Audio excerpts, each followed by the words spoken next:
Hello प्यारे बच्चों। जैसे हमने इसकी दो वीडियो बना चुके हैं ऑलरेडी हम, और उसमें हमने कई सारी चीज़ों के बारे में पढ़ चुके हैं ऑलरेडी।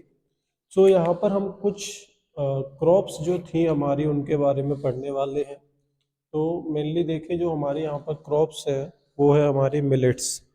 मिलेट्स ज़्यादातर हम लोग ये जानते हैं कि मिलेट्स उन क्रॉप्स को कहते हैं जो मतलब दानेदार होती हैं, ठीक है। और कोर्स ग्रेन, आप लोगों को मैं बताऊं, कोर्स ग्रेन ऐसे जिनको हम उबाल के खा सकते हैं, ऐसी चीज़ों को, ऐसे फसलों को मिलेट्स में रखते हैं, जिनमें हमने तीन बचे हैं: ज्वार, बाजरा और रागी। अब इनके बारे में पहले कंडीशन देख लेते हैं। तो सबसे पहले देखो, जो रागी है, पहले यहाँ समझेंगे। जो रागी है वो वेरी रिच इन आयरन। अगर आपको आयरन की कमी है तो आप उस केस में रागी को खा सकते हैं, ठीक है।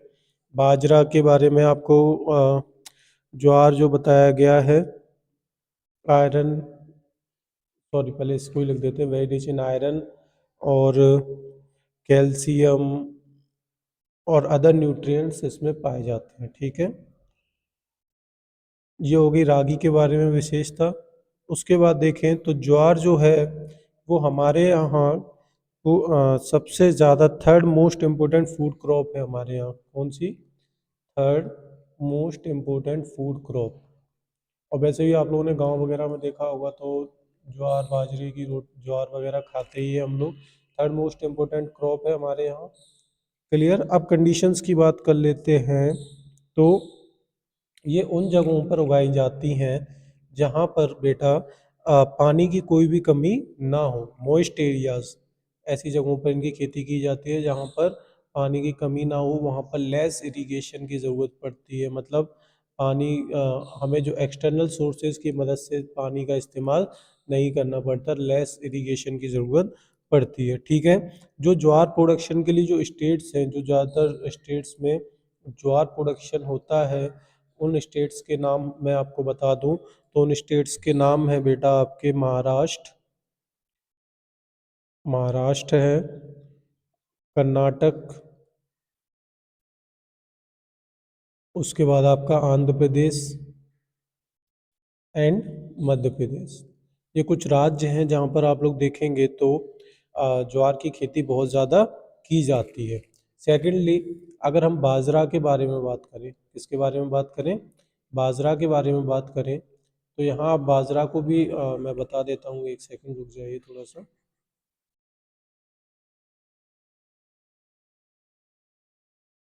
देखिए, सभी फसलों के बारे में बात करना ज़रूरी है। मतलब थोड़ा सा हमें as a purpose of our information we are reading about these things. So ना नेक्स्ट फसल इज, जो अगली फसल है जो हमारी, वो है बेटा बाजरा। अब बाजरा जो है वो ज़्यादातर ब्लैक सॉइल पर किया जाता है, ये समझ लीजिए यहाँ पर। उसके बाद बाजरा प्रोडक्शन के जो स्टेट्स हैं वो है आपके उत्तर प्रदेश, महाराष्ट्र, गुजरात और हरियाणा, ठीक है। इन जगहों पर बाजरा की खेती ज़्यादातर की जाती है। इसके अलावा हम देखें, देखिए, जब भी हम इस तरीके से स्टेट्स के नाम लिखते हैं तो आप वहाँ पर एक चीज़ समझ जाइए कि यहाँ पर मैक्सिमम प्रोडक्शन होता है। वैसे और भी जगहों पर बाजरा की खेती की जाती है, बट यहाँ पर मैक्सिमम प्रोडक्शन किया जाता है बाजरा का, ठीक है। नेक्स्ट थिंग अगर आप देखेंगे तो नेक्स्ट जो फसल है हमारी वो है रागी।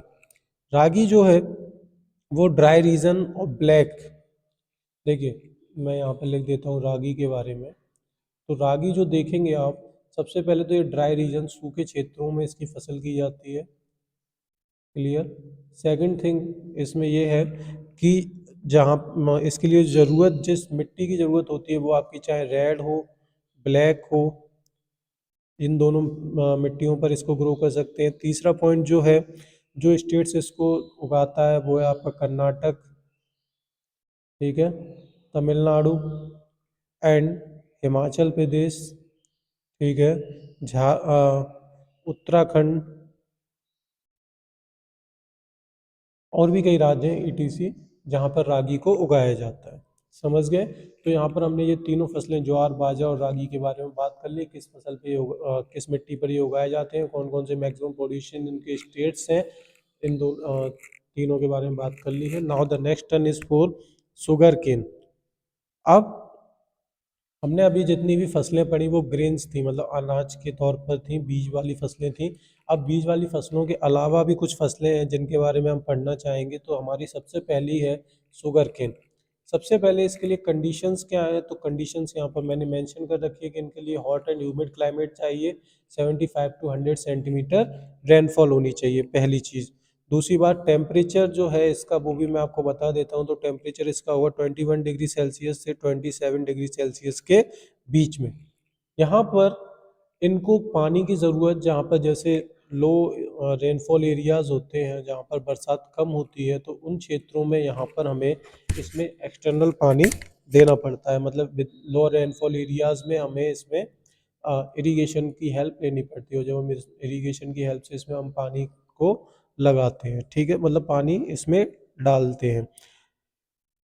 इसमें सबसे ज़्यादा, गन्ने के साथ सबसे ज़्यादा ये है कि इसमें इंडिविजुअल लेबर का बहुत काम पड़ता है।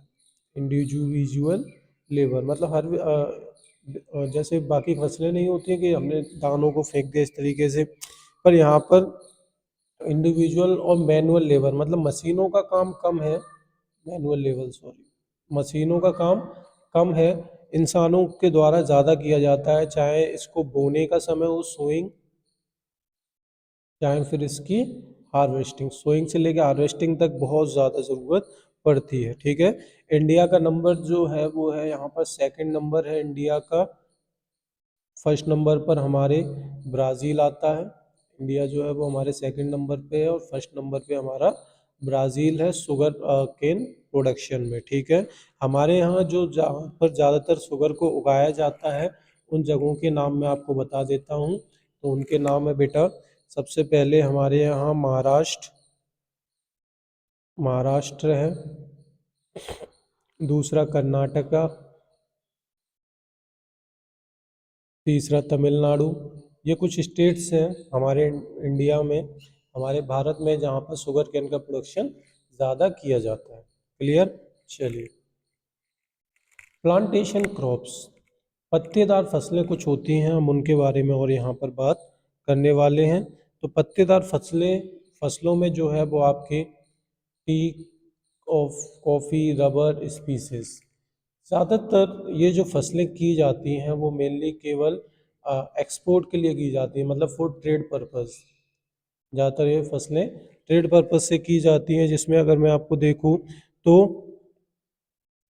चाय की हमारे यहाँ आसाम में ज़्यादातर की जाती है, ठीक है। पानी की ज़रूरत ज़्यादा पड़ती है इसमें, आप लोग ये बात बहुत अच्छे से जानते हो। इसमें हमें लेबर भी चाहिए, मशीन्स का ज़्यादातर काम नहीं होता, individual human labour, manual labour का बहुत ज़्यादा इस्तेमाल किया जाता है। थर्ड चीज़, जो हमारे यहाँ ज़्यादातर इसका प्रोडक्शन मैंने आपको बताया असम में होता है, या फिर हिल्स ऑफ दार्जिलिंग, यहाँ पर ये फसल को ज़्यादा उगाया जाता है। इसके बाद देखें तो त्रिपुरा हुआ आपका, आंध्र प्रदेश हुआ, यहाँ पर भी चाय को उगाया जाता है, ठीक है, आंध्र प्रदेश। इंडिया जो है वो सेकंड नंबर पर आता है चाइना के बाद, सेकंड प्लेस इंडिया की है और फर्स्ट प्लेस इसमें चाइना की है। क्लियर? चलिए, दूसरा है हमारा कॉफ़ी। कॉफ़ी के बारे में भी हम बात कर लेते हैं। तो जो हमारे यहाँ कॉफ़ी है वो, हमारे यहाँ की जो कॉफ़ी है वो वर्ल्ड में अच्छी क्वालिटी की कॉफ़ी कही जाती है, मीन्स हमारे यहाँ की क्वालिटी बेटर है। सेकंड चीज़ ये है कि हमारे यहाँ की कॉफ़ी की पूरे विश्व में डिमांड है। इसका कल्टीवेशन शुरू में जब ये स्टार्ट में हमारे इंडिया में ग्रो की जाती थी, तब इसका होता था बाबा बुडान हिल्स पर। कहाँ पर? बाबा बुडान हिल्स, ठीक है। अब ये जो है ज़्यादातर नीलगिरी में की जाती है, ओके। इसके बाद नीलगिरी जो कि आपका कर्नाटक में है, इसके बाद ये आपकी केरला, तमिलनाडु, इन जगहों पर भी इसको ग्रो किया जाता है। तमिलनाडु, इन जगहों पर भी इसका प्रोडक्शन किया जाता है। समझ गए?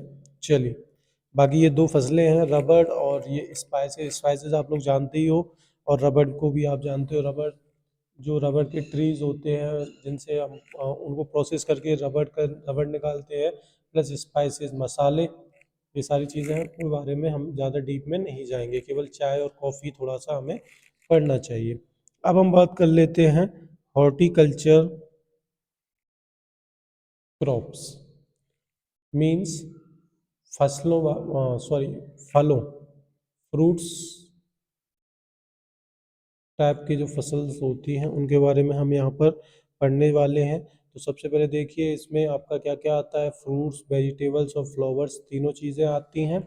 इसमें इंडिया का जो स्थान था, 2018 की बात करें अगर हम, तो 2018 में इंडिया जो था वो production of fruits, India produced fruits and vegetables at the position of second. कौन सी पोजीशन थी? पूरे विश्व में सेकंड नंबर पर इंडिया आता था। क्लियर? हमारे यहाँ जो फ्रूट्स हैं, जैसे आप देखें आम के बारे में बात करें तो मैंगो के बारे में अगर हम बात करेंगे तो मैंगो ज़्यादातर हमारे यहाँ महाराष्ट्र, आंध्र प्रदेश, तेलंगाना, महाराष्ट्र, आंध्र प्रदेश, तेलंगाना, उत्तर प्रदेश, वेस्ट बंगाल में ग्रो किया जाता है। इसके बाद अगर हम देखें तो बनाना, जो केला है आपका, बनानास, या आपके केरला, मिज़ोरम, महाराष्ट्र और तमिलनाडु में भी इनको ग्रो किया जाता है। ठीक है। थर्ड हम बात करें तो लीची और गुआवा, लीची और जो आपकी गुआवा है वो आपका, उसका मैक्सिमम प्रोडक्शन आपका कहाँ पर होता है? उत्तर प्रदेश और बिहार में। क्लियर है? आपके जो अनार हैं, पाइनएप्पल्स, उनको ज़्यादातर मेनली कहाँ पर ग्रो किया जाता है? आपके मेघालय, मेघालय में किया जाता है। अंगूर जो है आपके वो आंध्र प्रदेश में, तेलंगाना, महाराष्ट्र में। तो मतलब ये जगह हैं जहाँ पर हम इनका प्रोडक्शन करते हैं, मतलब इनको हम वहाँ पर उगाते हैं। समझ गए? चलिए। और जैसे मैंने आपको बता दिया कि इंडिया जो है सेकंड लार्जेस्ट प्रोड्यूसर है। फर्स्ट नंबर पर आपका कौन आता है? तो फर्स्ट नंबर पर चाइना ही आता है। ठीक है।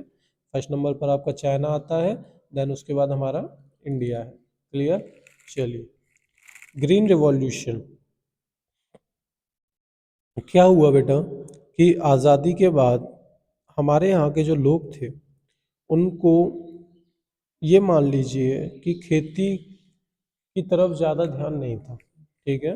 वो फार्मिंग की तरफ ज़्यादातर ध्यान नहीं दे रहे थे, और हम एक चीज़ मान सकते हैं, फार्मिंग या फिर कह दीजिए हम एग्रीकल्चर, इस तरफ उनका ज़्यादातर ध्यान नहीं था। तो बात कुछ ऐसी है कि देखिए हमारे इंडिया की जो इकोनॉमी है वो मैक्सिमम एग्रीकल्चर पर डिपेंड है। मैक्सिमम पार्ट किस पर डिपेंड है? एग्रीकल्चर पर। So this green revolution introduces just to promote the agriculture activity। यहाँ लिख देता हूँ, green revolution was introduces या फिर was introduced just to promote, just to promote, किस लिए किया गया था? Just to promote agriculture in India. Means यहाँ के लोगों को क्या हो कि एग्रीकल्चर में दिलचस्पी और यहाँ के लोग ज़्यादा से ज़्यादा प्रोडक्शन करें, फार्मिंग में ज़्यादा से ज़्यादा इंटरेस्ट लें और उसको हेल्प करें ग्रो करने में, फसलों को ग्रो करने में। तो सबसे पहले यहाँ पर मैं आपको बताता हूँ कि इसको इंट्रोड्यूस किया गया था 1960 में। इसके फीचर्स क्या थे? फीचर्स मतलब इसमें क्या क्या चीज़ों से आपको हेल्प मिल रही थी? तो यहाँ पर आपको HYV seed, high yield variety seeds, मतलब अच्छे सीज बीज मिलते थे। Chemical fertilizers, irrigation, farm mechanization, मतलब फार्मिंग के लिए जो मशीन्स थी, ये सारी चीज़ें आपको प्रोवाइड करवाई जाती थी। इसका मेन इम्पैक्ट क्या पड़ा? तो इम्पैक्ट इसका ये पड़ा कि हमारे यहाँ राइस और व्हीट का जो प्रोडक्शन है वो इंक्रीज हो चुका था। वो क्या हो गया था? इंक्रीज हो चुका था। तो this is green revolution which helps to improve our Indian economy by with the help of agriculture. So with the help of agriculture we improve our Indian economy, and this is whole things just considered in green revolution. Okay, इसके और भी और भी इसके सारे impact हैं तो वो और देख लीजिए। जैसे मैं पॉजिटिव और नेगेटिव करके दो मैंने दिए हैं। सबसे पहले इनक्रीज फूड गेन प्रोडक्शन, हमारे यहाँ जो अनाज वगैरह थे इनका प्रोडक्शन बढ़ गया था। दूसरा यहाँ पर हमारे यहाँ reduced hunger and dependency on imports, हमारे यहाँ की जो भूख रेट है, हंगर रेट है, वो भी बेटा कम होती चली जा रही थी। और जो हम दूसरे देशों पर डिपेंड थे कि वो हमें इम्पोर्ट करेंगे तब हम खाएंगे, वो भी हमारे यहाँ कम होता जा रहा था। ठीक है, नेगेटिविटी, रीजनल डिस्पैरिटी, आसपास के लोगों में ही भेदभाव होने लगे। और soil degradation due to over use of fertilizer, हम फर्टिलाइजर का ज़्यादा इस्तेमाल कर रहे थे तो इस वजह से जो थी हमारे यहाँ की मिट्टी की जो क्वालिटी थी वो बेटा धीरे धीरे ख़त्म और कम होती चली जा रही थी। ओके, अब हमारे यहाँ इंडियन एग्रीकल्चर में क्या क्या चैलेंजेस हैं तो देखिए, small and fragmented land holdings, dependence on monsoon, low use of modern technology, soil erosion and over use of chemical. ये 4 पॉइंट्स थे, इनमें ज़्यादा कुछ एक्सप्लेन करने के लिए है नहीं है। फैक्टर्स अफेक्टिंग एग्रीकल्चर, तो natural factors, economic factors, technological factors, climate हुआ, soil water availability, market access pricing, जो भी कीमतें मिलना फसलों के लिए वो, और use of modern tools and irrigation, अगर आप नए टूल्स का इस्तेमाल करेंगे तो आपकी फसलें और अच्छी होंगी और इरीगेशन आपकी बढ़िया होगी। ठीक है, सॉरी, इरिगेशन की हेल्प से आप और अच्छी फसल कर सकते हो। दूसरा, अब यहाँ पर कुछ चीज़ें और हैं आपको, गवर्नमेंट इनिशिएटिव्स, गवर्नमेंट्स ने क्या क्या स्टेप्स लिए हैं एग्रीकल्चर को बेहतर करने के लिए। तो सबसे पहले एमएसपी, मिनिमम सपोर्ट प्राइस, मतलब एक प्राइस फिक्स की गई है कि गवर्नमेंट आपसे क्या करेगी, इस कीमत पर आपकी फसल को क्या करेगी, इस कीमत पर आपकी क्रॉप्स को परचेज करेगी। ठीक है, Kisan credit card scheme, Kisan credit card scheme ये है कि गवर्नमेंट आपको लोन प्रोवाइड करेगी with a low interest rate. Government आपको क्या देगी, लोन देगी जिसकी इंटरेस्ट रेट क्या होगी, बहुत ज़्यादा कम होगी। ठीक है, प्रधानमंत्री फसल फसल बीमा योजना, ये इसमें क्या होता है कि आपकी जो क्रॉप है उसका इंश्योरेंस किया जाएगा। इनकेस आपकी फसल को कुछ नुकसान हो जाता है तो गवर्नमेंट आपको क्या करेगी, उसका मुआवजा प्रोवाइड करवाएगी, मतलब आपकी फसल का इंश्योरेंस हो जाएगा। इरिगेशन प्रोजेक्ट एंड सब्सिडीज, देखिए गवर्नमेंट कई सारी कैनाल्स बिल्ड करवा रही है, नहरें बनवा रही है जिनकी हेल्प से आपके खेतों को पानी मिले। ठीक है, कई सारे ट्यूबवेल्स बनवाने में गवर्नमेंट ट्यूबवेल्स बनवा रही है जिनसे आपके खेतों में सिंचाई व्यवस्था बेहतर हो सके। समझ गए, तो ये कुछ इनिशिएटिव्स हैं जो गवर्नमेंट ने लिए हैं आपके फसलों को, आपकी जो एग्रीकल्चर है, आपकी जो फार्मिंग है उसको क्या कर सके, बेहतर बना सके। क्लियर, चलिए अब यहाँ से हमें यहीं तक रखना है गवर्नमेंट इनिशिएटिव्स, इसके आगे के हमारे टॉपिक्स नहीं है तो हम यहीं पर हमारे चैप्टर को क्या करते हैं, द एंड करते हैं।